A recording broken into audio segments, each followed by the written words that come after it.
I'll be honest and say that over the last couple of months, I personally have had struggles with my mental health.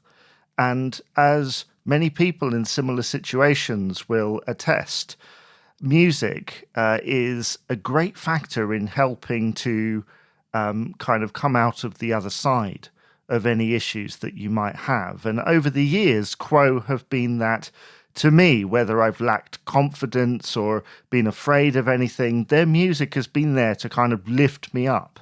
And that's what I thought I would do here is talk about 5 tracks from the Quo catalogue that I think of as kind of mood boosters, either the song as a whole or there's a tiny little bit. I remember observing my dad years ago and he'd play a song just to hear like one moment because it gave him sort of a big dopamine rush. And I get kind of similar, and I want to talk to you about that.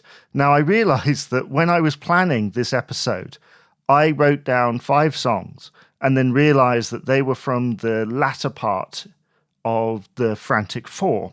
So it isn't that I'm trying to say some was better than others or missing out anything, because for a lot of people, like me included, most of the time, every Quo track, will give kind of a mood boost. Just listening to the music and an artist that you like, will give you that sensation. But I just wanted to point out kind of specific moments. And at some point in the future, I will do perhaps an earlier incarnation of this, 70 to 76, etc., and maybe other eras as well. So without further ado, let's go on to the first one, Rollin, the John Eden remix. Now, the John Eden remix was finalized in the early 2010s, around 2011, 2012. It took 4 years or so to come out. It came out on the deluxe edition of Rockin' All Over the World, where John Eden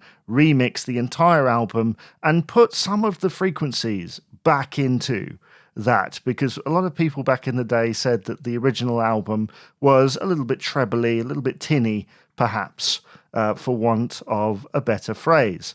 And in addition to putting all these extra bits into it that were on the masters but not in the original finished product, some things were extended. It didn't fade out anymore. And one of those examples is Rollin, where you hear Rick count in, some of the studio chat's been left into these things, and then towards the end, it's already quite an upbeat rocking song. Towards the end, there is a moment where it feels like they're just off the leash, as it were, and off they go, and they're locked in really tight. You hear Rick kind of doing his thing. You've got John Coghlan behind the drum kit, just continuing the same beat.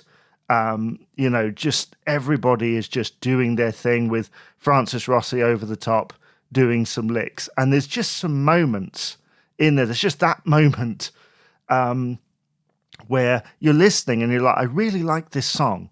And then it just takes off at the end. And to me, this is one of those moments where that is the magic of Status Quo, just this locked-in groove. And I remember getting goosebumps the first time I heard it. And whenever I felt low, I don't skip straight to the end. I'll listen to the whole song. But once it gets there, wow, it's worth it. Headphones on, I'm right away, and it's like they're playing right in front of me.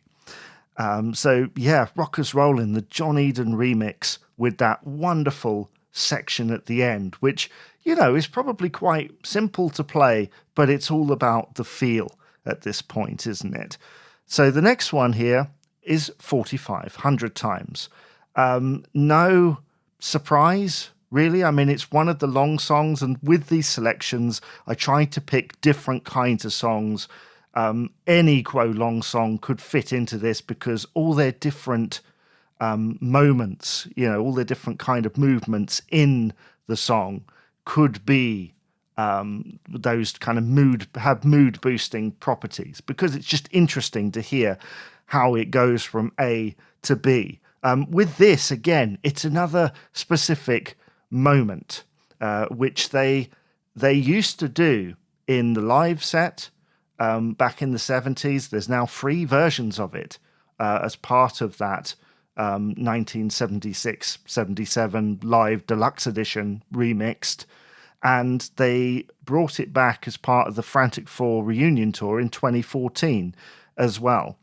There are lots of interesting moments in 4,500 Times, but to me, the moment where the band are completely locked in and it goes da da da da da da da da da da da, you know, that bit, and then it kind of descends into this chaos, right, with them speeding up and getting faster, and you hear John's drums getting faster. You've got Alan in there, you know, they're all in there, and then it kind of bursts out, doesn't it, into da da da da da da da da da da, and then da da da da da da, you know, and it's, to me, again, that little moment is like, wow, that's the sound of Status Quo firing on all cylinders. What absolute, like, glorious thing. And I feel so sad that I didn't get to see them do that in 2014. I saw the 2013 tour. I don't think that was part of it. But what a moment. You know, I remember seeing some clips on YouTube of it, and it just felt like, wow, the 70s came calling for a few seconds. I mean, the entire thing, you know, is impressive with the various different solos and stuff. But just the moment where they're all together and it's like planned, but the kind of build up and anticipation into that moment is just amazing. And again, whenever I need a little mood boost, I will go to that because, yeah, goosebumps. And yeah, 70s came calling. There it is. Wonderful. The next one here is an album track from 1981, a song written by Chuck Berry. And they had already covered a Chuck Berry number or two, most notably, I think, in the mid-70s on the On the Level album, Bye Bye Johnny.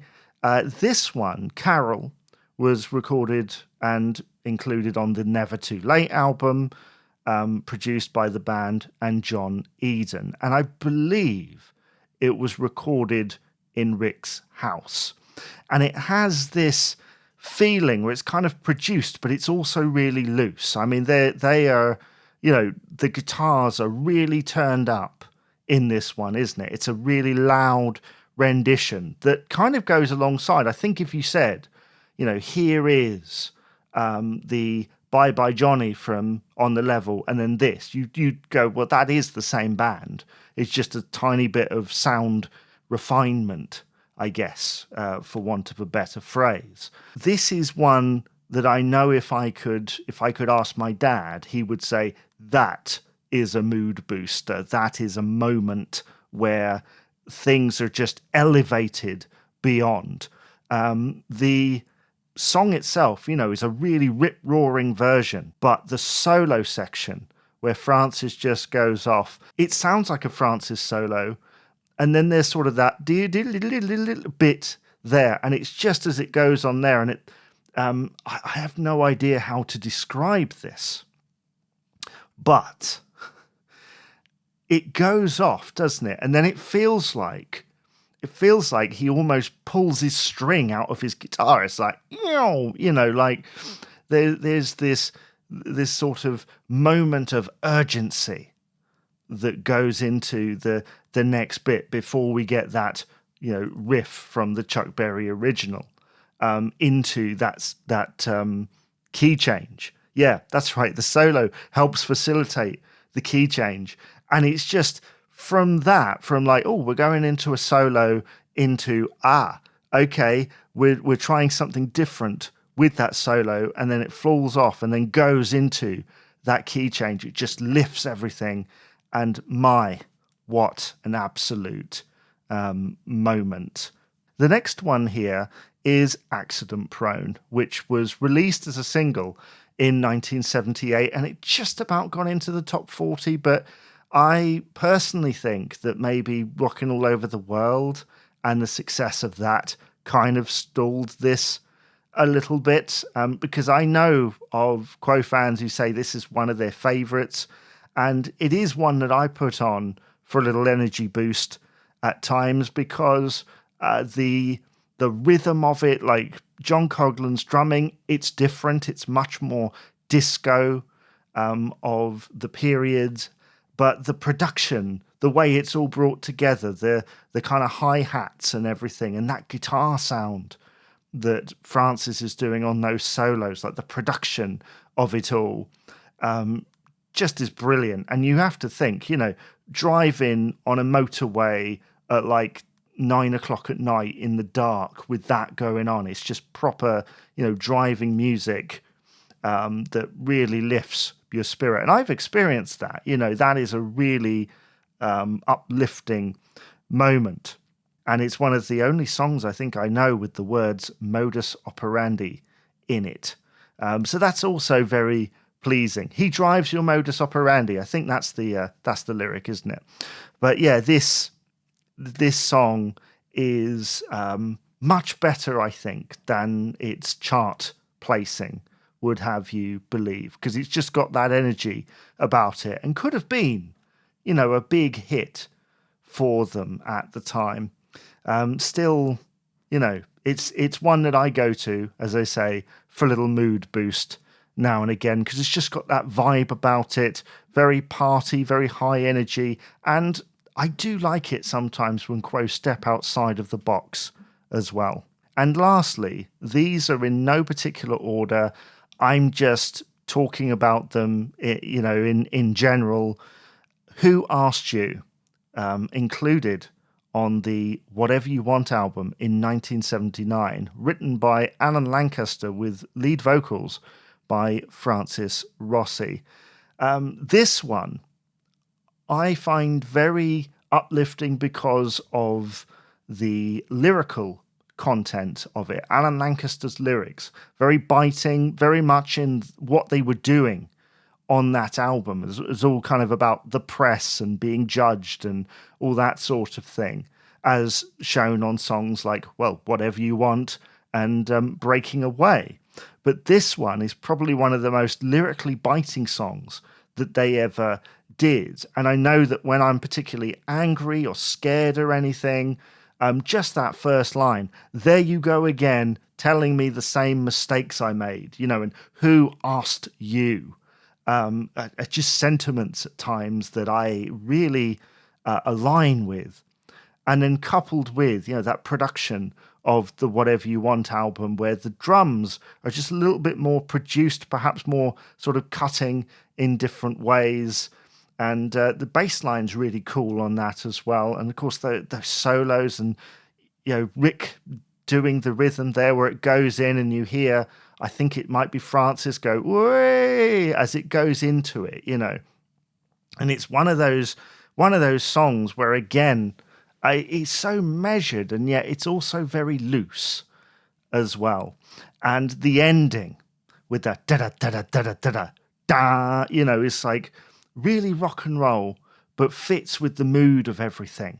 And so, yeah, this song, Who Asked You, Whatever You Want album, 1979. I will link all of these and maybe even put like a little time code as well to show kind of moments where I really get a boost from this. And that's just my personal opinion. This is all my opinion. I would love to hear yours. I know that, as I say, listening to Quo, you get that energy boost or that kind of happy thing because you're listening to a band that you admire, like, love, whatever the situation is. But sometimes there are just those little moments or single songs where you're like, that one is just lifting it just a little bit over the line there. So I'd love to hear all of your suggestions. You can keep it 77 to 81 if you like, or you can go any point in time. Please do rate, comment, and subscribe for more Quo-related discussion, interviews, and content. Thanks very much for listening and watching. Bye-bye for now.